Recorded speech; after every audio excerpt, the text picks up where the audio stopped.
Assalamualaikum warahmatullahi wabarakatuh. Jumpa lagi dengan saya Dr. Zainab Ompujaina. Pada pertemuan kita hari ini, pertemuan ke-7 tentang mata kuliah kita Hukum Transnasional, di mana kita hari ini akan membahas tentang transnasional di Indonesia.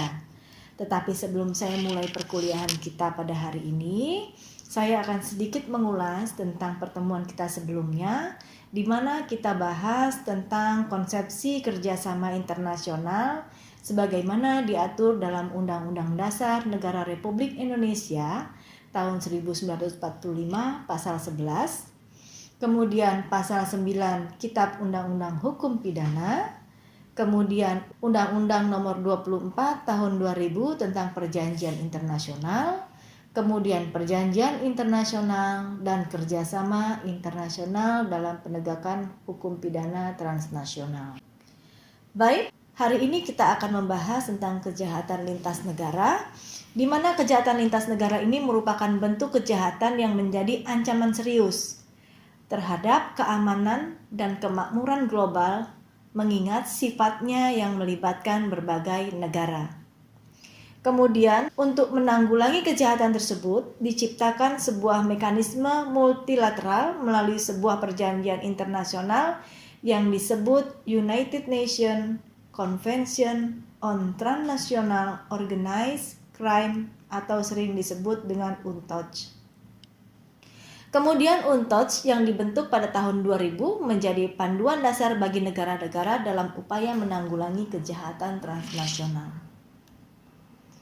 Dari sisi lain, kejahatan lintas negara perlu diberikan perhatian khusus mengingat letak Indonesia yang sangat strategis sehingga terhadap berbagai bentuk kejahatan lintas negara ini rentan sekali terjadi.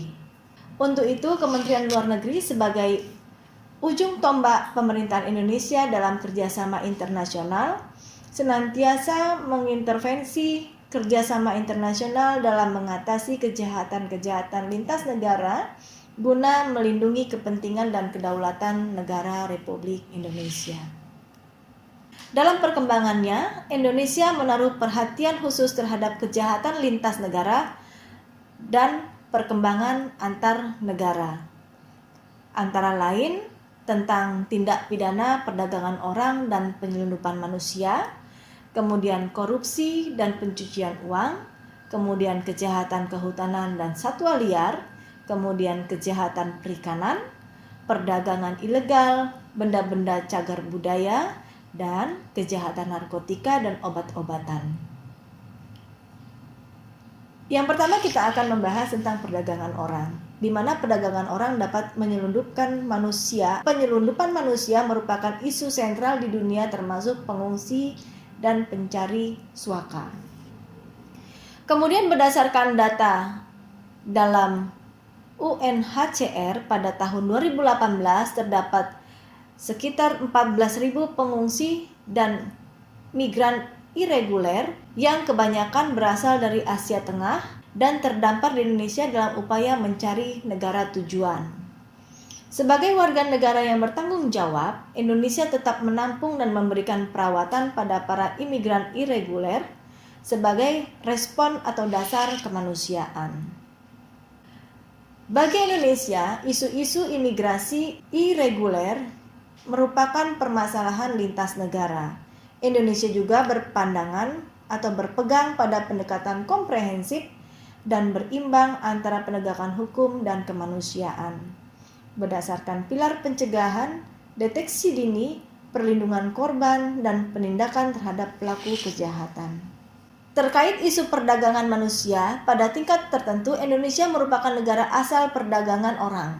Selain menjadi negara transit, penyelundupan manusia sebagian besar korban perdagangan orang dari Indonesia merupakan para pekerja imigran Indonesia yang bekerja di luar negeri, terutama pada pekerjaan domestik dan pekerjaan pada sektor perikanan. Indonesia berperan aktif dalam forum-forum internasional dan regional seperti Conference of State Parties dari UNTOC dan berbagai working group di bawah UNTOC seperti Global Forum on Migration and Development, kemudian ASEAN Ministerial Meeting on Transnational Crime, dan Bali Process on People Smuggling and Trafficking in Person and Related Transnational Crime. Kejahatan korupsi, dalam hal ini kerjasama internasional telah memiliki andil bagi keberhasilan KPK dalam mengembalikan kerugian negara sebesar 1,9 triliun rupiah dari hasil korupsi dari tahun 2005 sampai dengan 2017. Komunitas internasional termasuk para pelaku bisnis menghargai dan mengapresiasikan upaya progresif Indonesia dalam memberantas korupsi. Indonesia juga aktif dalam forum G20 Anti-Corruption Working Group yang diadakan setahun 3 kali dan membahas berbagai kemajuan dan tantangan dalam pencegahan pemberantasan korupsi di antara negara anggota G20. Kemudian kita masuk dalam kejahatan narkotika dan obat-obatan terlarang, di mana kejahatan penyalahgunaan narkotika dan obat-obatan terlarang pada umumnya bersifat lintas negara, mengingat produsen, kurir, korban bisa berasal dari negara yang berbeda-beda. Untuk itu diperlukan kerjasama internasional karena dapat ditanggulangi oleh satu negara dan negara lainnya. Kemudian mengingat kondisi geografis dan demografis Indonesia telah menjadi salah satu negara tujuan dari peredaran gelap narkoba, Indonesia telah menempatkan kejahatan narkoba sebagai high risk crime dan dalam penanganan pembentukan upaya yang luar biasa. Untuk itu Indonesia mendorong kerjasama internasional untuk meningkatkan upaya penanggulangan isu narkoba. Baik, kita lanjut kejahatan perikanan. Kejahatan perikanan hingga kini masih dipandang sebagai permasalahan manajemen perikanan yang saat ini secara umum diatur di bawah kerangka Food and Agriculture Organization atau FAO. Pada kenyataannya, kejahatan perikanan juga memiliki kaitan dengan kejahatan lintas negara lain dalam konteks UNCLOS. Kemudian kejahatan perikanan juga terkait dengan kejahatan lain, yaitu korupsi, pembekuan dan pengembalian aset hasil ilegal, kemudian pencucian uang, di mana banyak kasus kejahatan perikanan difasilitasi oleh korupsi, dan hasil dari kejahatan perikanan disembunyikan dengan modus-modus pencucian uang. Kemudian kejahatan lintas negara baru dan berkembang. Pada tahun 2010, Conference of State Parties UNCLOS yang kelima telah mengidentifikasi beberapa kejahatan lintas negara baru dan berkembang, antara lain cybercrime, identity related crime, perdagangan gelap benda cagar budaya, kejahatan lingkungan, pembajakan di atas laut, dan perdagangan gelap orang atau organ tubuh. Kejahatan lintas negara baru telah menjadi perhatian di dunia secara internasional, mengingat jumlahnya yang sangat marak, semakin meningkat, dan cara yang semakin beragam. Kerugian yang ditimbulkan dari kejahatan jenis ini juga sangat besar. Kemudian, Indonesia terus-menerus berusaha untuk mendorong agar kejahatan lintas negara dapat diminimalisir dengan menggunakan kerjasama antar negara.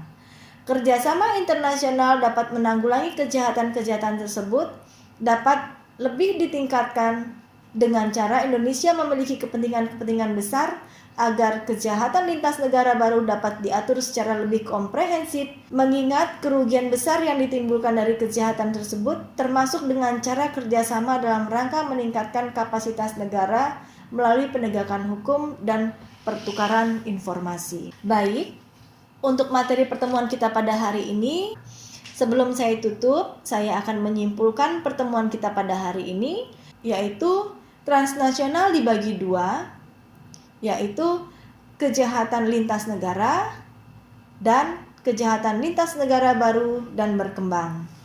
Kejahatan lintas negara merupakan perdagangan orang dan penyelundupan manusia, korupsi dan pencucian uang, kejahatan kehutanan dan satwa liar, kejahatan perikanan, perdagangan ilegal benda-benda cagar budaya, dan kejahatan narkotika dan obat-obatan terlarang.